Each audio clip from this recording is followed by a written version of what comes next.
R S ಎಸ್ಸನ್ನು ಇವತ್ತು ಅವರ ಸಾರ್ವಜನಿಕ ಚಟುವಟಿಕೆಗಳು ಅವರಿಗೇನು ಬ್ಯಾನ್ ಮಾಡೋಕ್ಕಾಗಿಲ್ಲ, ಬ್ಯಾನ್ ಮಾಡೋಕ್ಕಾಗೋದು ಇಲ್ಲ. ಅವ್ರು ಹೇಳಿರೋದೇನು, ಹಲವಾರು ಸಂಘ ಸಂಸ್ಥೆಗಳು ಸರ್ಕಾರಿಯ ಅಧೀನದಲ್ಲಿರ್ತಕ್ಕಂಥ ಜಾಗಗಳಲ್ಲಿ ಆ ಪೆರೇಡ್ ಮಾಡೋದು, ಫಂಕ್ಷನ್ ಮಾಡೋದು ಮಾಡಬಾರ್ದು ಅಂತ ನಿನ್ನೆ ಆದೇಶ ಸಚಿವ ಸಂಪುಟದಲ್ಲಿ ಮಾಡ್ಕೊಂಡಿದ್ದಾರೆ. ಅಷ್ಟೇ ತಾನೇ ಮಾಡಿರೋದು.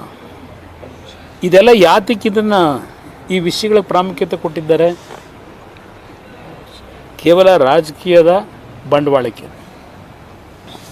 ಒಂದೊಂದು ಪಕ್ಷಗಳು ಒಂದೊಂದು ರೀತಿಯಲ್ಲಿ ಇಂಥ ವಿಷಯಗಳೇ ಸಾಕು, ಅವರಿಗೆ ಅಭಿವೃದ್ಧಿ ಬೇಕಿಲ್ಲ.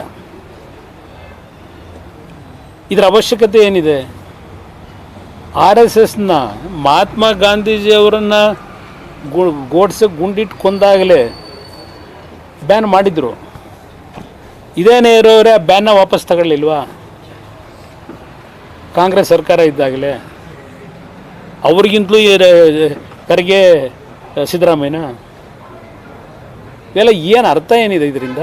ಇದು ಒಟ್ಟಾರೆ ಸಮಾಜದಲ್ಲಿ ಸಂಘರ್ಷಗಳು, ಸಮಾಜದಲ್ಲಿ ಒಬ್ರಿಗೊಬ್ಬರಿಗೆ ವಿಶ್ವಾಸದ ಕೊರತೆ ಮೂಡಿಸ್ತಕ್ಕಂಥದ್ದು ಮತ್ತು ಸಾರ್ವಜನಿಕರನ್ನ ದಾರಿ ತಪ್ಪಿಸಿ ಇವ್ರ ತಪ್ಪುಗಳನ್ನು ಮುಚ್ಕೊಳ್ತಕ್ಕಂಥದ್ದಕ್ಕೆ ಈ ಸರ್ಕಾರ ಇಂಥ ವಿಷಯಗಳಿಗೇ ಕಳೆದ 2.5 ವರ್ಷದಿಂದ ಈಗ ಅದು ಎಂಥದ್ದು ನಿಮ್ಮ ಧರ್ಮಸ್ಥಳ ತಲೆಬುರುಡೆ ನಾವು ತಂದ್ವಿ, ವಿರೋಧ ಪಕ್ಷ